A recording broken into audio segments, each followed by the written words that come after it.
فضربنا على آذانهم في الكهف سنين عددا ثم بعثناهم لنعلم أي الحزبين أحصى لما لبثوا أمدا نحن نقص عليك نبأهم بالحق إنهم فتية آمنوا بربهم وزدناهم هدى وربطنا على قلوبهم إذ قاموا فقالوا ربنا رب السماوات والأرض لن ندعو من دونه إلها لقد قلنا إذا شططا هؤلاء قومنا اتخذوا من دونه آلهة لولا يأتون عليهم بسلطان بين فمن أظلم ممن افترى على الله كذبا وإذ اعتزلتموهم وما يعبدون إلا الله فأووا إلى الكهف ينشر لكم ربكم من رحمته ويهيئ لكم من أمركم مرفقا. السلام علیکم ورحمۃ اللہ وبرکاتہ. اعوذ باللہ من الشیطان الرجیم. بسم اللہ الرحمن الرحیم. فضربنا على آذانهم في الكهف سنين عددا ثم بعثناهم لنعلم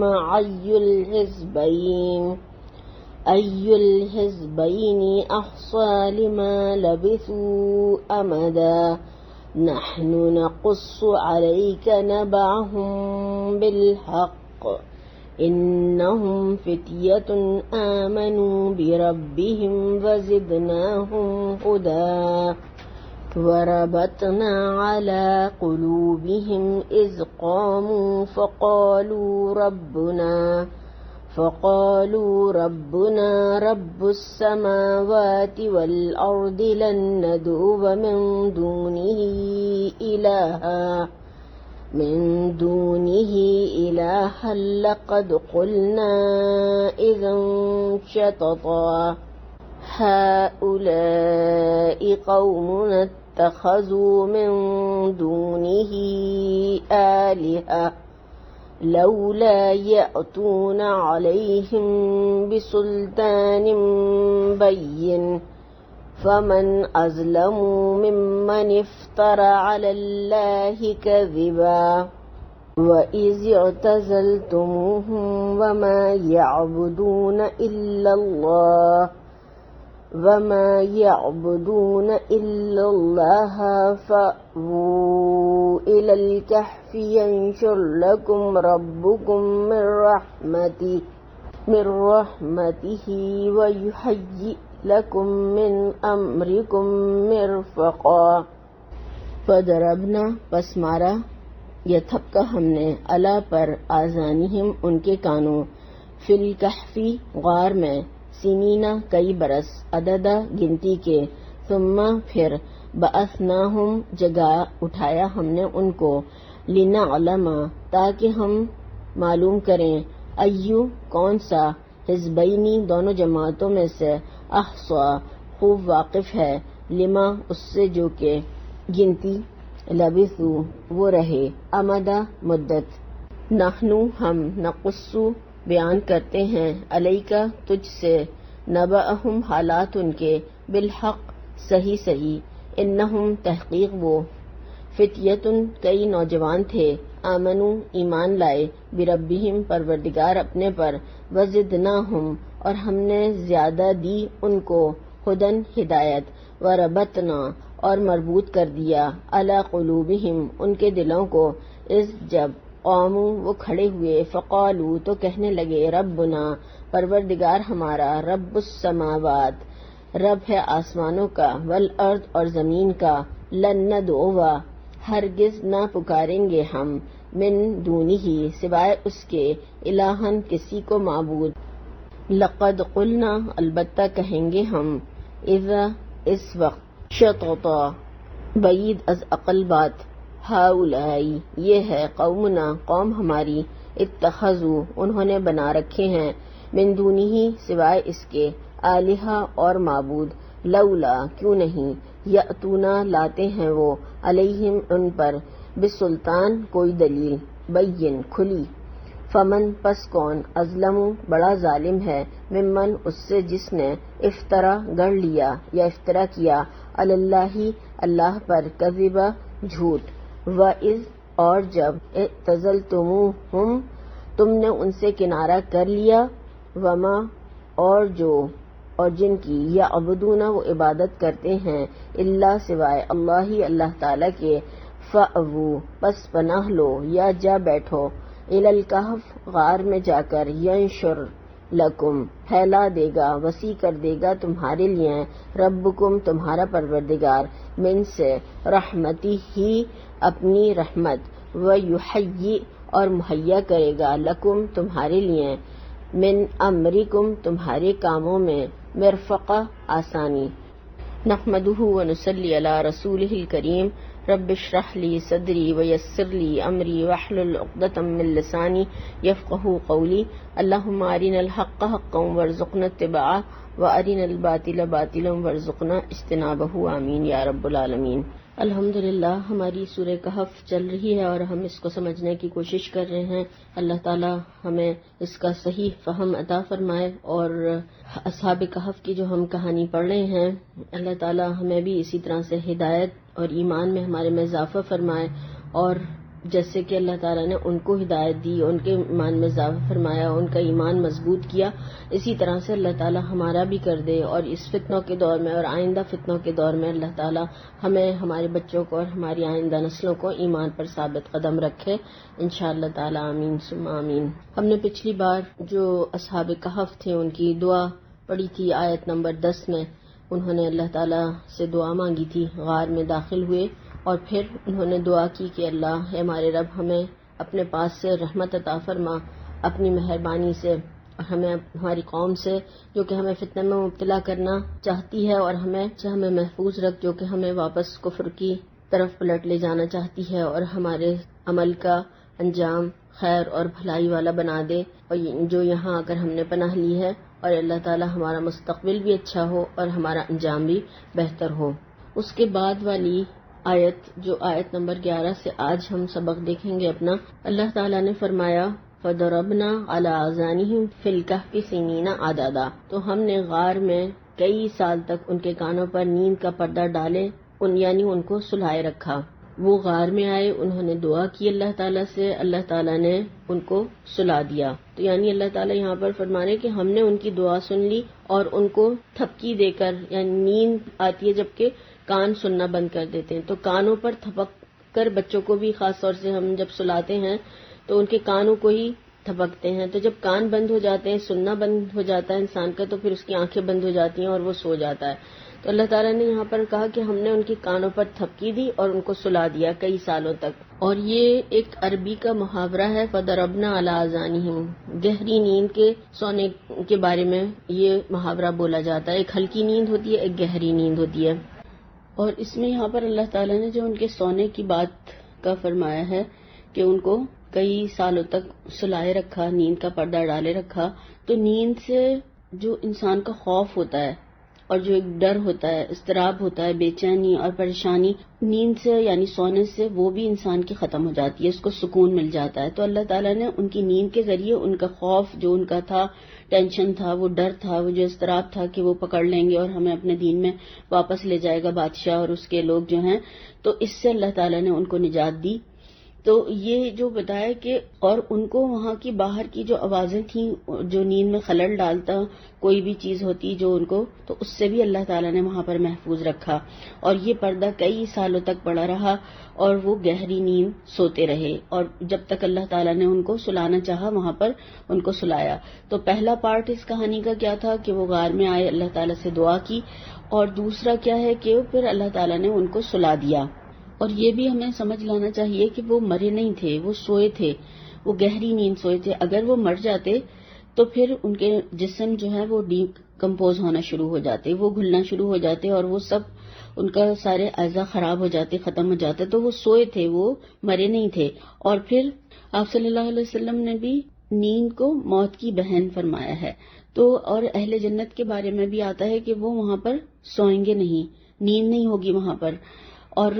سوئیں گے کیوں نہیں، نیند کیوں نہیں ہوگی؟ اس لیے کہ وہاں کوئی کام ہی نہیں ہوگا، تھکن ہی نہیں ہوگی، کیونکہ جب انسان تھکتا ہے یا پھر اس کے جسم میں جو کوئی ٹوٹ پھوٹ جو ہوتی ہے اس کو ریپیئر کرنے کے لیے اللہ تعالیٰ اسے سلا دیتے ہیں، وہ سو جاتا ہے تو پھر وہ فریش ہو کر اٹھ جاتا ہے. تو وہاں پر کوئی کام ہی نہیں ہوگا، کوئی تھکن نہیں ہوگی، تو اس لیے وہاں پر کوئی سوئے گا ہی نہیں، نہ کوئی بیماری ہوگی، نہ پریشانی ہوگی، نہ کوئی کسی طرح کا ٹینشن ہوگا کہ پھر اس کو سلایا جائے تاکہ اس کا ٹینشن کم ہو جائے. تو وہاں پر تو بس آرام ہی آرام اور چین اور پھر سکون اور پھر عیش اور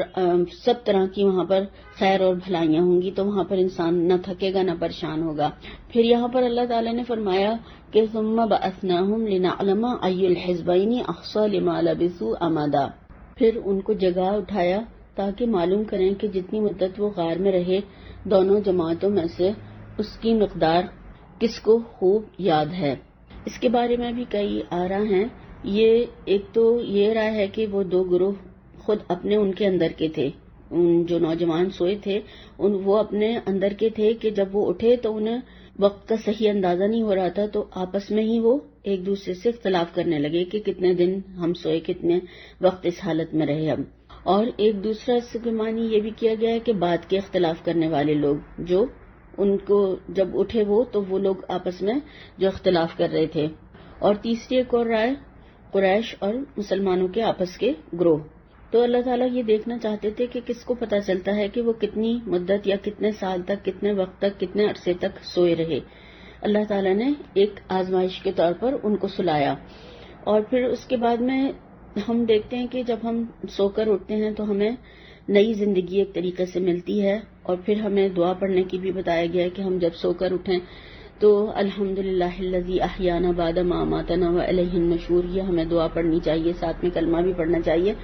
تو یہ جو ہے اس کو نئی زندگی انسان کو ایک طریقے سے ملتی ہے جب وہ سو کر اٹھتا ہے. تو یہاں پر ہمیں یہی بتایا گیا ہے کہ جب وہ اٹھے تو آپس میں انہوں نے پتہ کیا، آپس میں پوچھا ایک دوسرے سے کہ وہ کتنی مدت تک ایسی حالت میں رہے ہیں.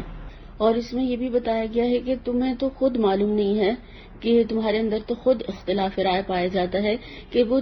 تم خود نہیں جانتے کہ وہ کتنے سال سوئے رہے تھے،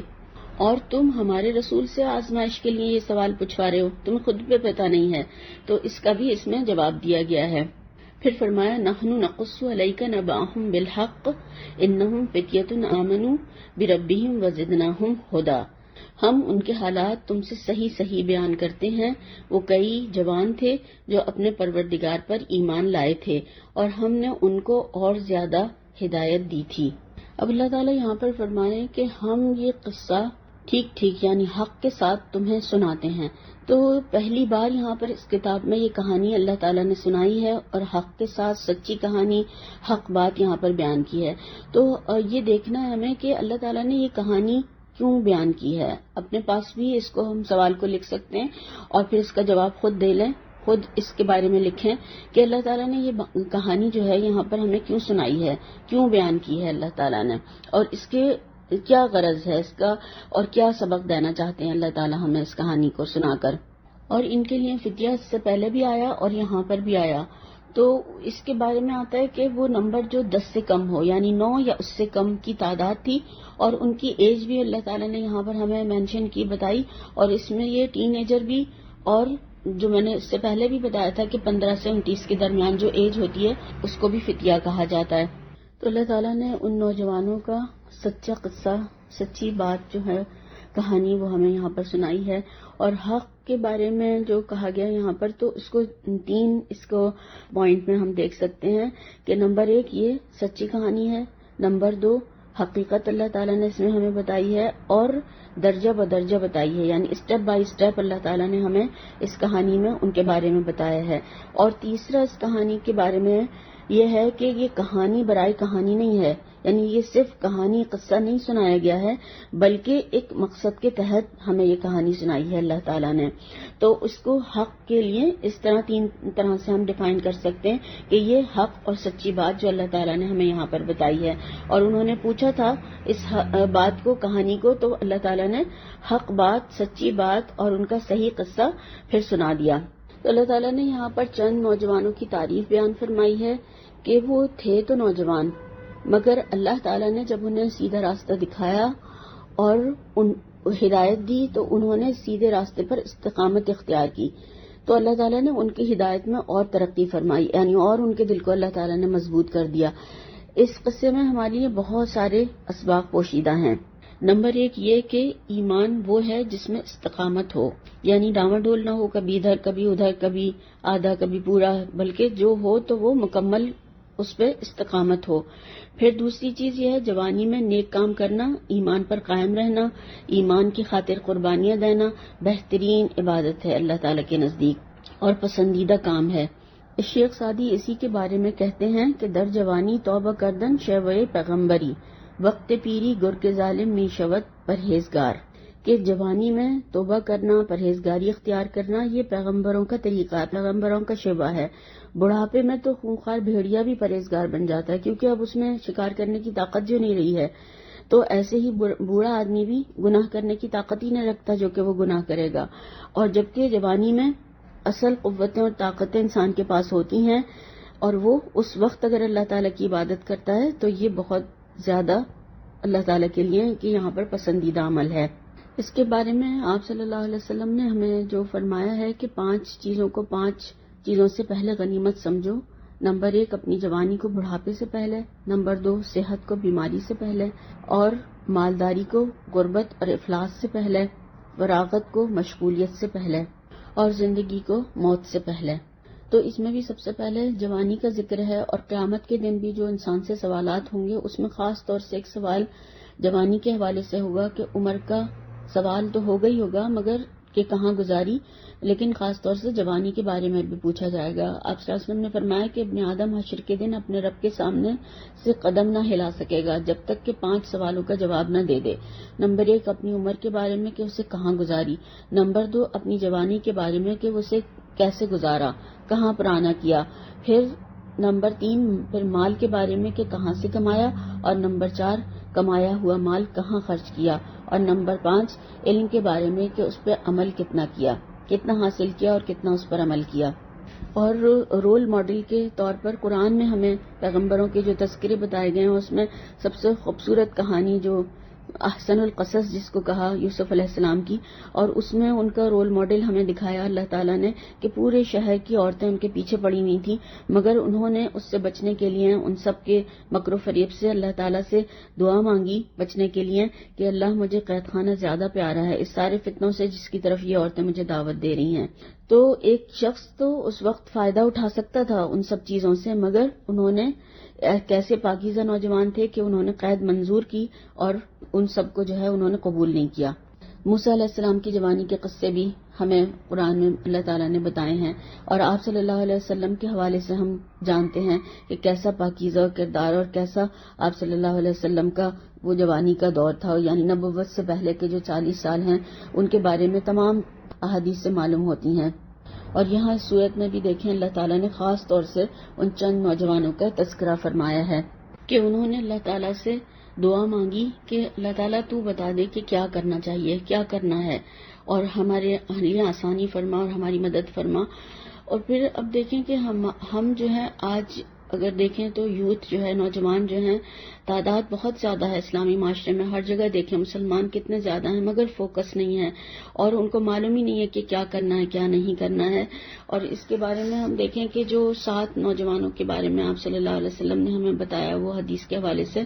کہ وہ عرش کے سائے میں جگہ ملے گی، ان کو عرش کا سایہ ملے گا۔ اس میں خاص طور سے جو 2 چیزوں کے بارے میں بتایا کہ وہ نوجوان جس کی جوانی اللہ کی عبادت میں گزری، یعنی جو ٹین ایج میں شباب پوری اپنی قوت طاقت کے وقت اللہ تعالیٰ سے کی طرف رجوع کرے، ہدایت مانگے اور دعائیں کرے اور نیک اور صالح ہو۔ اور پھر ایک اور جو لاسٹ میں ایک اور جو بتایا ہے کہ وہ شخص جسے کوئی صاحب منصب اور خوبصورت عورت گناہ کی دعوت دے اور وہ یہ کہہ کر اس کو قبول نہ کرے کہ میں اللہ سے ڈرتا ہوں۔ آج دیکھیں یہ دعوت کس قدر عام ہے، اور اگر ہم دیکھیں کہ اگر یہ کہنا بے جانا ہوگا کہ ہر ہاتھ میں پہنچ چکی ہے، تو اس وقت اتنے فتنوں کے دور میں اور ان سب چیزوں سے بچنا، اللہ کی طرف رجوع کرنا، ایمان پر ثابت قدم رہنا، تو یہ بہت زیادہ ہمارے لیے آج کے دور میں کتنا زیادہ مشکل ہوتا جا رہا ہے. اللہ تعالی ہمیں ہدایت کے راستے پر استقامت عطا فرمائے اور ہمارے ایمان کو مضبوط کر دے. ہمارے بچوں کو اور آئندہ نسلوں کو بھی اللہ تعالی اس پر ثابت قدمی عطا فرمائے. یعنی اگر ہم دیکھیں تو پہلا قدم انہوں نے اٹھایا. فتیہ تھے، نوجوان تھے، ٹین ایج میں تھے، مگر انہوں نے کیا کیا؟ آمنوا بربہم، اپنے رب پر ایمان لائے. تو پھر اللہ تعالیٰ نے وزدناہم ہدی، تو اللہ تعالیٰ نے فرمایا کہ ہم نے ان کی ہدایت میں اضافہ کر دیا. تو پہلا قدم ہمیں خود اٹھانا ہوگا، پھر اللہ تعالیٰ دل بدلے گا، پھر عمل بدلیں گے اور پھر ہدایت میں ترقی ہوگی انسان کو، پھر قدم آسان ہو جائیں گے، پھر آگے اس راستے پر چلنے میں اور زیادہ آسانی فرما دیں گے اللہ تعالیٰ. تو یہاں پر یہی بات بتائی گئی ہے. اور سب کو کیوں نہیں ہدایت مل جاتی ہے؟ سب کو ہدایت میں کیوں ترقی نہیں دے دیتا اللہ تعالیٰ؟ اس لیے کہ انہوں نے مانگی، انہوں نے طلب کی ایمان لا کر اللہ تعالیٰ سے، تو اللہ تعالیٰ نے ان کو ہدایت دی. اور اس ایج میں انسان ہدایت اللہ تعالیٰ سے کم ہی مانگتا ہے. عموماً جو ہے وہ اپنی پسندیدہ چیزیں مانگتے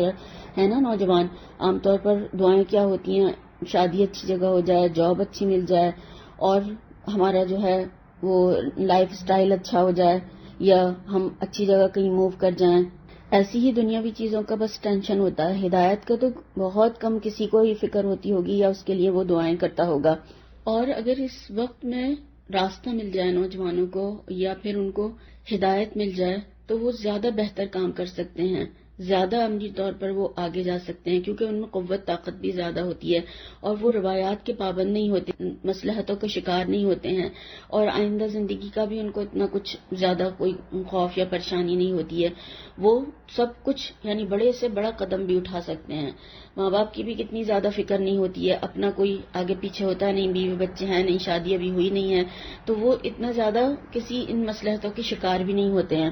تو اگر اس وقت میں اللہ تعالیٰ کی محبت دل میں سما جائے اور ان کو ایک ڈائریکشن مل جائے اور پھر ہدایت میں ان کو ترقی مل جائے، تو وہ کام کر سکتے ہیں جو کوئی اور دوسرا طبقہ نہیں کر سکتا. تو اسی لیے یہاں پر اللہ تعالیٰ نے چند نوجوان کہہ کر یہاں پر تذکرہ کیا، ورنہ تو چند لوگ بھی کہا جا سکتا تھا. کچھ لوگ تھے جو کہ اس طریقے سے غار میں جا کر سو گئے، نہیں، بلکہ اللہ تعالیٰ نے ان نوجوان کہہ کر وہاں پر ان کے بارے میں ان کی ایج کو بھی مینشن کیا. ہدایت کا ملنا اور پھر ہدایت میں ترقی یا اس کا اضافہ یا اس میں زیادہ ہو جانا، یہ اللہ تعالیٰ کی بہت بڑی رحمت ہے. اور ان کے بارے میں آتا ہے کہ یہ سرداروں کے بچے تھے یا شہزادے تھے، رومی شہزادے.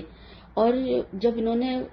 تمام مخالفت اپنی قوم سے مول لی اور پھر اللہ تعالیٰ نے ان کو اور ہدایت میں ترقی دی اور ان سب کی انہوں نے دعوت برداشت کی، صبر کیا، تو جب انہوں نے اپنی خوشگوار زندگی، عیش و آرام، نعمتیں چھوڑیں، تو اللہ تعالیٰ نے اس پر ان کو سہارا دیا. اور ان کے بارے میں آتا ہے کہ ایک دفعہ جب ان کے توحید میں جو اضافے کا سبب بتایا جاتا ہے کہ ایک دفعہ عید منانے کے لیے ان کے تمام بزرگ جو تھے وہ گئے، اور اس دن لوگوں کا ان کے یہاں سالانہ اجتماع ہوتا تھا، اور جس میں کہ یہ دیوی دیوتاؤں کی پوجا بھی کرتے تھے اور ان کے نام کی قربانیاں بھی دیتے تھے. ان کا جو بادشاہ تھا وہ بہت ہی ظالم اور سرکش انسان تھا، اور جس کا نام دقیانوس بتایا جاتا ہے، اور وہ بھی بت پرست تھا اور لوگوں کو زبردستی بت پرستی پر مجبور کرتا تھا. جب تمام لوگ ایک میدان میں عید منانے چلے گئے اور ان کے ساتھ ساتھ یہ نوجوان بھی اپنے بزرگوں اور رشتہ داروں کے ساتھ گئے، تو ان عقل مند نوجوانوں نے اپنی قوم کی ان سارے حرکتوں کو دیکھا اور ان پر جب نگاہ ڈالی تو پہچان گئے کہ یہ سجدے اور قربانی کا حقدار تو صرف اللہ تعالیٰ ہے، کسی اور کو ہرگز یہ حق نہیں پہنچتا، کیونکہ اللہ ہی نے یہ ساری کائنات بنائی ہے، اسی لیے وہی عبادت کا حقدار اور قربانی کا حقدار ہے. پھر یہ ان نوجوانوں نے کیا کیا کہ ایک ایک کر کے عیدگاہ سے، اس میلے سے کھسکنے لگے. آخرکار ان میں سے ایک نوجوان دور ایک درخت کے نیچے جا بیٹھا، پھر دوسرا بھی وہاں آ کر اس کے پاس بیٹھ گیا، اسی طرح ساتوں آ کر ایک جگہ جمع ہو گئے. اگرچہ وہ ایک دوسرے کو پہچانتے بھی نہیں تھے، مگر ان کو اس ذات واحد نے اکٹھا کر دیا، یعنی اللہ تعالیٰ کے اوپر ایمان نے ان کو وہاں پر جمع کیا. جس اللہ تعالیٰ نے ان کے دلوں میں ایمان کی کرن پیدا کی تھی، وہیں پر ایمان کی وجہ سے ان کا جسمانی طور پر بھی وہ ان کو جمع کر دیا اللہ تعالیٰ نے. اس کے بارے میں اللہ کے نبی صلی اللہ علیہ وسلم نے فرمایا، بخاری کی روایت ہے کہ روحیں ایک جمع کیا ہوا لشکر ہیں، پھر جن روحوں میں روز ازل تعارف تھا وہ دنیا میں بھی تعارف پیدا کر لیتی ہیں، اور جن میں تعارف نہ تھا وہ دنیا میں بھی بیگانہ رہتی ہیں، یعنی ایک دوسرے سے کو جانتی نہیں ہیں. یہ اپنے بادشاہ کے ڈر کی وجہ سے اپنا راز چھپا رہے تھے اور کہ اس کو خبر نہ ہو جائے۔ آخرکار ایک نوجوان بول اٹھا کہ ہم سب ہر ایک قوم سے کسی نہ کسی بات کی وجہ سے ضرور جدا ہو کر آئے ہیں، لہٰذا ہر شخص اپنی قوم سے الگ ہونے کی وجہ بیان کرے۔ ایک نے جواب دیا، اللہ کی قسم مجھے تو اپنی قوم کی یہ نامعقول حرکتیں ایک آنکھ نہیں بھاتی، یعنی جو شرک کر رہے ہیں۔ حقدار عبادت تو اللہ تعالیٰ ہی ہے، وہ لا شریک ہے، وہی خالق کائنات ہے۔ جو پھر تو ہر ایک کھل گیا اور سب نے یہی وجہ بتائی کہ ہم قوم کے شرک سے بیزار ہیں اور اسی وجہ سے علیحدہ ہو کر ہم یہاں پر آنے پر مجبور ہو گئے۔ تو جب یہ سب عقیدہ توحید پر جمع ہو گئے، اتحاد ہو گیا، ان میں مل گئے سب، تو پھر یہ اللہ تعالیٰ کی عبادت مل کر کرنے لگے۔ اب ان لوگوں کی رفتہ رفتہ اس عبادت کی یا عقیدے کی خبر بادشاہ کو بھی ہو گئی اور پھر بادشاہ نے انہیں بلوا بھیجا اور پھر ان کے دین کے بارے میں، ان کے عقیدے کے بارے میں پوچھا، تو انہوں نے حق بات اس پر واضح کر دی اور اسے بھی توحید کی دعوت دی، کیونکہ اللہ تعالیٰ سے ڈرنے والا پھر کسی اور سے نہیں ڈرتا۔ تو اسی وجہ سے یہاں پر بتایا کہ اللہ تعالیٰ نے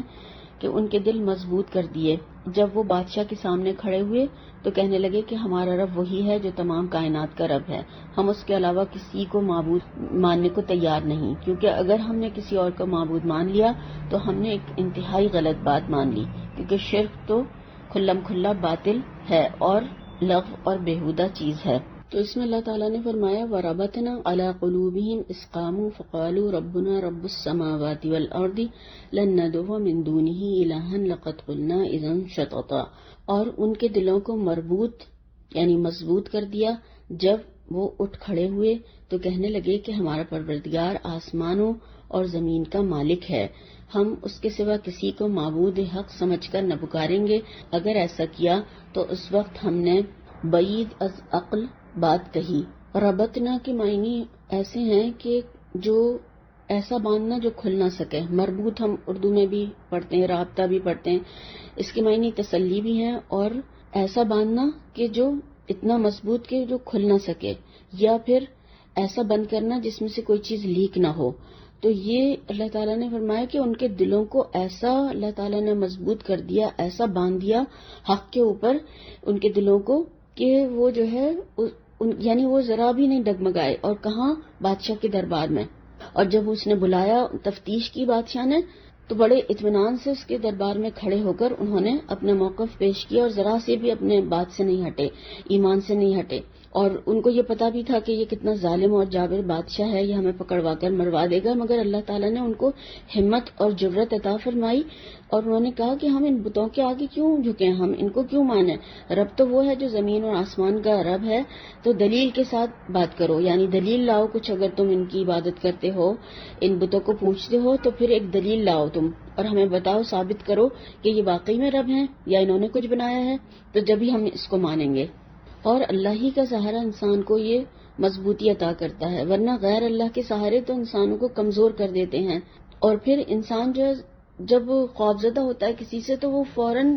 جھوٹ بول دیتا ہے، فوراً کسی غلط بات کا سہارا لیتا ہے، مصلحت کا سہارا لیتا ہے۔ اور بہت سارے لوگ جو جھوٹ بولتے رہتے ہیں وہ یہی ہوتا ہے کہ کسی سے ڈر کے یا خوفزدہ ہو کر وہ فوراً جھوٹ بول دیتے ہیں۔ تو یہاں پر جھوٹ کو، غلط بات کو حق سے دوری، شطط کہا گیا ہے۔ تو اصل سچائی والا راستہ جو ہے وہ اللہ کا راستہ ہے، اور اگر انسان پھر اس سے ہٹتا ہے تو وہ پھر شطط یعنی جھوٹ اور غلط راستوں کی طرف چلنا شروع کر دیتا ہے۔ اور اس رویے کے برعکس جو لوگ جنہوں نے کہا کہ اللہ ہمارا رب ہے اور پھر اس پر جم گئے، تو ان پر پھر فرشتے اترتے ہیں جو کہتے ہیں کہ خوف نہ کرو، غم نہ کرو، اور وہ اطمینان دلاتے ہیں انہیں، اور قوت ان کے اندر ایک طریقے کی پیدا ہو جاتی ہے۔ اور پھر اسی طرح سے اللہ تعالیٰ نے ان کے دلوں میں بھی قوت پیدا کر دی کہ یہ اس معاشرے کے، اس بادشاہ کے، اس عوام کے، سب کے خلاف کھڑے ہو گئے اور انہوں نے حق کا اعلان کر دیا۔ ایک صحابی نے آپ صلی اللہ علیہ وسلم سے کہا کہ یا رسول اللہ صلی اللہ علیہ وسلم، اسلام کے بارے میں مجھے کوئی ایسی بات بتا دیجئے کہ آپ کے بعد مجھے کسی سے اس کے پوچھنے کی ضرورت نہ رہے۔ تو آپ صلی اللہ علیہ وسلم نے فرمایا قل آمنت باللہ ثم استقم، پھر اس پر یعنی ایمان لاؤ اور پھر اس پر جم جاؤ۔ یہی وہ استقامت تھی جو ہم دیکھتے ہیں کہ صحابہ کرام کے اندر بھی حد درجہ تھی، جرأت، بہادری، اور بڑے بڑے موقعوں پر وہ ڈٹے رہے اور ذرا بھی پیچھے نہیں ہٹے ایمان سے۔ اور آج جو دیکھیں کہ ہمارے اندر جو کمی اور کمزوری ہے وہ یہی ہے کہ جو کہتے ہیں وہ کرتے نہیں ہیں، دنیا کے مفادات کے پیچھے بھاگ رہے ہیں، حقیر فائدوں کے پیچھے، اور جبھی انسان کا حال بدلے گا جبکہ وہ خود بدلنا چاہے گا، اور جبھی پھر انسان کے حالات بھی بدلتے ہیں جب وہ خود چاہتا ہے تو۔ اور صحابہ کرام کے بارے میں آتا ہے کہ وہ کہتے تھے کہ ہمیں نہیں معلوم کہ جھوٹ کیا ہے، تو اور آج اگر ہم دیکھیں تو ہمارا پورا جو ہے سارا ہی کام کاروبار، ہر معاشرے کی ہر چیز میں دیکھیں، اور گھروں میں ہر چیز میں جھوٹ ہی جھوٹ، ہر طرح کی باتوں میں، معاملات میں، کردار میں، ہر طرح جھوٹ ہی جھوٹ ہمیں ملے گا، تو پھر اللہ تعالیٰ کی برکت اور رحمت کس طرح سے آئے گی؟ اور جھوٹ جو ہے، یہ شتت جو یہاں پر آیا ہے، حق سے دوری کی بات کی گئی ہے، تو یہ بدعات اور خرافات یہ سب بھی شتت ہیں، یعنی ایمان کے خلاف جو تمام باتیں ہیں، یا پھر وہ آپ صلی اللہ علیہ وسلم کے حوالے سے کی جائیں، یا پھر وہ جو بھی غلط باتیں ہیں وہ تمام کی تمام حق سے دوری ہیں اور انسان کو شیطانی راستوں کے اوپر ڈال دیتی ہیں، پھر وہ حق سے دور چلتا چلا جاتا ہے اور انتہا یہ ہے کہ پھر وہ حق سے ہی ایک طریقے سے نکل جاتا ہے۔ ہؤلاء قوم اتخذوا من دونه آلهة لولا يأتون عليهم بسلطان بين ومن أظلم ممن افترى على الله كذبا۔ ان ہماری قوم کے لوگوں نے اس کے سوا اور معبود بنا رکھے ہیں، بھلا یہ ان کے اللہ ہونے پر کوئی کھلی دلیل کیوں نہیں لاتے؟ تو اس سے زیادہ کون ظالم ہے جو اللہ پر جھوٹ افطرا کرے؟ اب یہاں پر یہ آپس میں باتیں کر رہے ہیں اور قوم کا مرض بھی بتا رہے ہیں کہ انہوں نے جو ہے اللہ کے علاوہ جو مضبوط تھامے ہوئے ہیں خدا، تو اس کی وجہ سے یہ جو شرک میں مبتلا ہیں تو اپنی قوم کے بارے میں دلچسپ تبصرہ کر رہے ہیں کہ یہ کیونکہ باشعور لوگ تھے اور دلیل سے بات کر رہے ہیں، اور یہ قوم جو ہے یہ یعنی ان کو کوئی شعور ہی نہیں ہے، کوئی عقل نہیں ہے، سنی سنائی باتوں پر ایمان لے آئے ہیں یہ لوگ، اور یہ اپنے جو غلط عقائد پر قائم ہیں، اور جو لوگ اپنی عقل استعمال نہیں کرتے تو وہ پھر ہر سنی سنائی بات پر ایمان لے آتے ہیں اور ہر سنی سنائی بات جو ہے وہ اس پر یعنی عمل شروع کر دیتے ہیں۔ تو یہاں پر دیکھیں کہ ان کے بادشاہ، ان کے ماں باپ، ان کا پورا معاشرہ بگڑا ہوا مشرک، مگر انہوں نے جو ہے دلیل مانگی، انہوں نے اس پر یعنی اندھا دھند عمل نہیں کیا، انہوں نے اس کو نہیں مانا اور کہا کہ دلیل نہ ہے،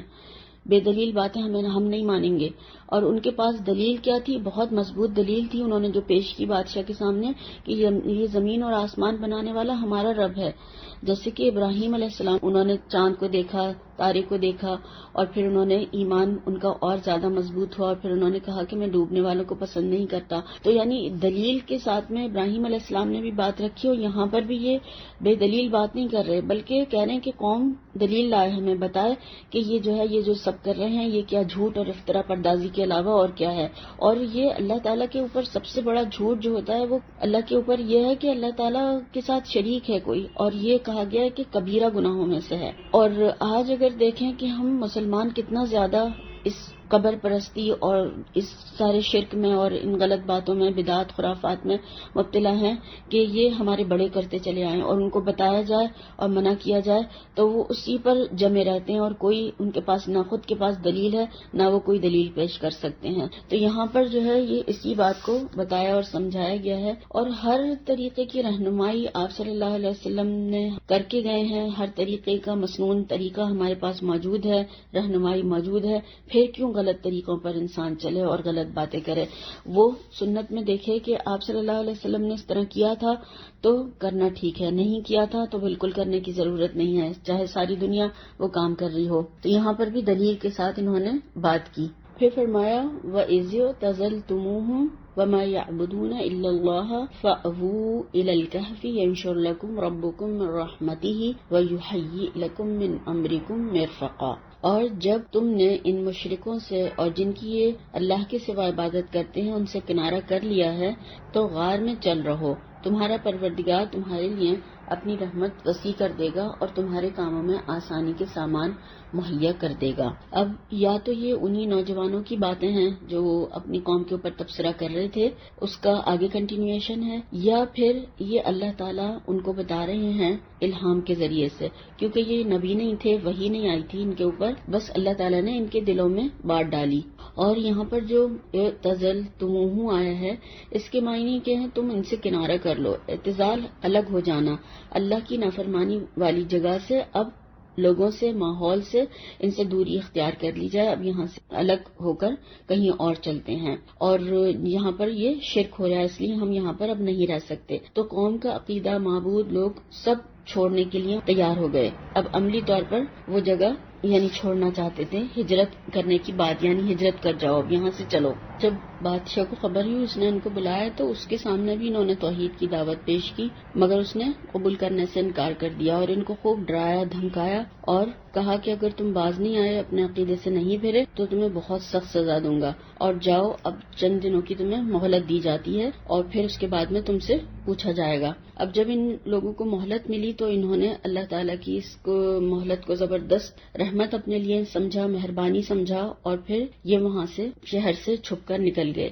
اب جب یہ اللہ تعالیٰ کو ماننے والے یہ نوجوان آبادیوں سے بھاگ کر پہاڑوں میں جب انہوں نے پناہ لی تو اس وقت شہر میں جو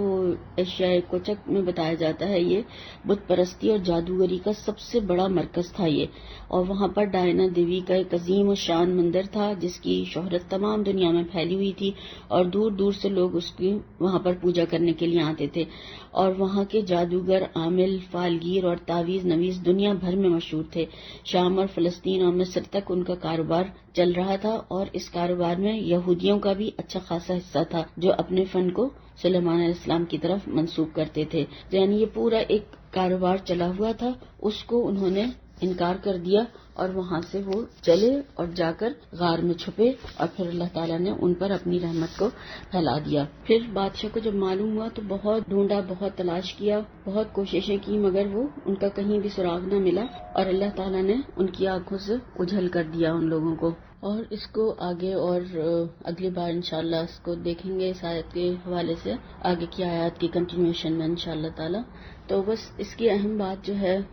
آج جو ہم نے پڑھا کہ نہ ان کے نام بتائے گئے نوجوانوں کے، نہ ان کا علاقہ بتایا گیا نوجوانوں کا، نہ وہ کس علاقے کے تھے یا کہاں پر وہ کون سے غار میں جا کر پناہ لی انہوں نے، یہ کچھ بھی چیزیں نہیں بتائی گئی ہیں۔ تو